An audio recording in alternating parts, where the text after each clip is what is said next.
Image పంపాలన్నా, ఒక document పంపాలన్నా వెంటనే వచ్చే పదం ఏందంటే, నీ వాట్సాప్ నంబర్ ఇవ్వని. వాట్సాప్ నంబర్ ఉంటేనే, ఫోను నంబర్ ఉంటేనే వాట్సాప్ అనేది క్రియేట్ అవుద్ది. అందుకే ఎవరు ఏ మెసేజ్ చేసినా, ఏ నంబర్ అడిగినా వాళ్ళెవరో తెలుసుకునే అవకాశం కూడా దాని వల్లనే ఉంటది.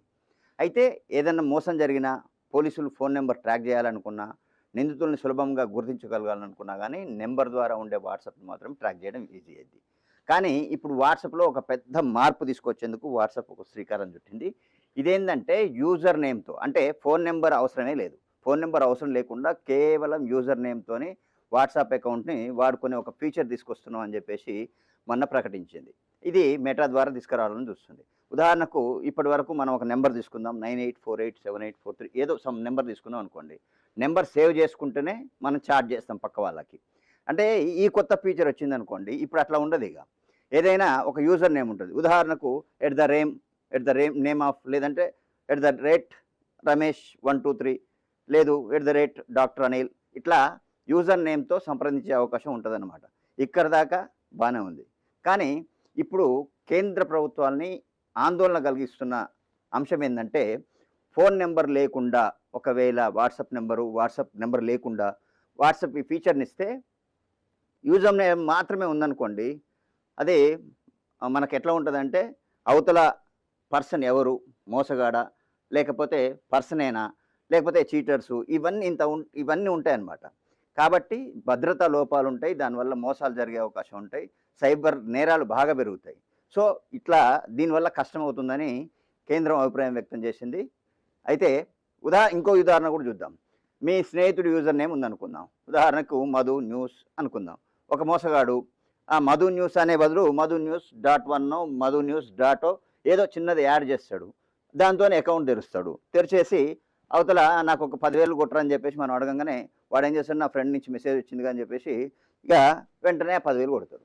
మరి వాట్సాప్ నంబర్ ఉంటేనేమో వెంటనే తెలుసుకునే అవకాశం ఉంటది. మరి వాట్సాప్ నంబర్ లేకుండా డాట్ వన్ ఉంటే పోలీసోళ్ళు కంప్లెయింట్ ఇచ్చినా గానీ, సైబర్ క్రైమ్ అయినా గానీ, ఒకవేళ కేస్ ఫైల్ అయినా గానీ తెలుసుకునే అవకాశమే ఉండదు. ఇట్లా ఇబ్బందయిద్ది. అయితే ఇప్పటికే అంటే వాట్సాప్ వచ్చి మొన్న మెటా ఏఐ ఇట్లా వస్తుంది, ఫీచర్ వస్తుంది అనంగానే చాలామంది ప్రముఖులు గూడా ఈ ప్రాబ్లమ్ ఉంటది గాబట్టి యూజర్ నేమ్‌ని ఆల్రెడీ ఫిక్స్ చేసుకొని, మా యూజర్ నంబర్ ఫిక్స్ అయిందని చెప్తున్నారు. నిన్న మొన్న ఒక ప్రముఖుడు గూడా నేను ఆల్రెడీ నా యూజర్ నేమ్‌ని గూడా క్రియేట్ చేసుకున్నా. ఆల్రెడీ నేను రిజర్వ్ చేసుకున్నా అని చెప్పేసి అంటున్నారు. మరి ఇట్లా రిజర్వ్ అయిపోతున్నాయి. ఇంకో ఎగ్జాంపుల్ గూడా మాట్లాడుకుందాం. ఒక సినీ నటుడు అనుకుందాం, లేదంటే ఒక రాజకీయ నాయకుడు అనుకుందాం, లేదంటే ఏదైనా సెలబ్రిటీ అయినా అనుకుందాం, లేదంటే ఒక వ్యాపారవేత్త అయినా అనుకుందాం. అంటే సేమ్ ఉంటాయి.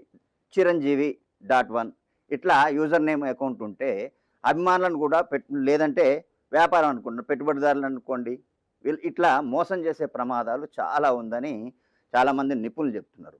ఇప్పటివరకు ఫోను నంబర్ ఆధారంగా సైబర్ నేరగాళ్ళని పోలీసులు ఈజీగా ట్రాక్ చేసినా గానీ, ఇప్పటి నుంచి మాత్రం చేయలేమని చెప్పేసి ఆ సైబర్ క్రైమ్ నుంచి కూడా కొన్ని టాక్స్ వచ్చినాయన్నమాట.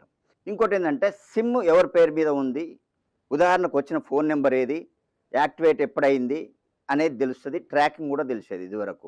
ఒక ఉదాహరణకు ఒక హత్య జరిగింది అనుకోండి.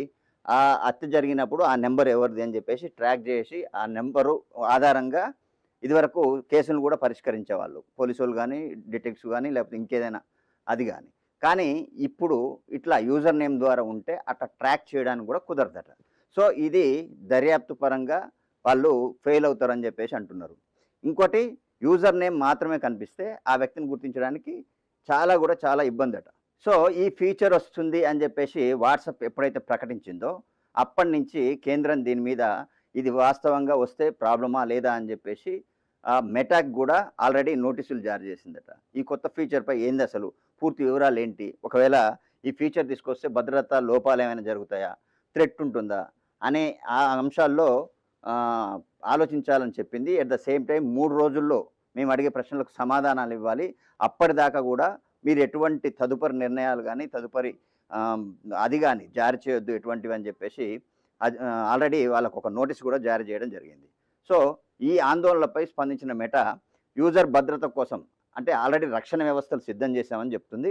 ప్రజాప్రతినిధులు ఆల్రెడీ వాళ్ళ పేర్లను తర్వాత ప్రముఖుల పేర్లకు సెపరేట్‌గా ఒక ప్రత్యేకంగా ఒక రక్షణనిస్తామని జెప్పేసి వాళ్ళు ఆల్రెడీ జెప్పిర్రట. కానీ ప్రముఖుల విషయానికొస్తే అలా చేస్తారేమో, రక్షణ చర్యలు తీసుకుంటారేమో. కానీ మరి సామాన్యుల విషయానికొస్తే క్రైమ్ రేట్ పెరిగితే ఇదంతా ప్రైవసీని యూజర్ నేమ్ ఫీచర్ అనేది పెంచుతుందా? లేకపోతే కొత్త తరహా సైబర్ నేరాలకు ఇది దారితీస్తుందా? ఈ ప్రశ్నకు కేవలం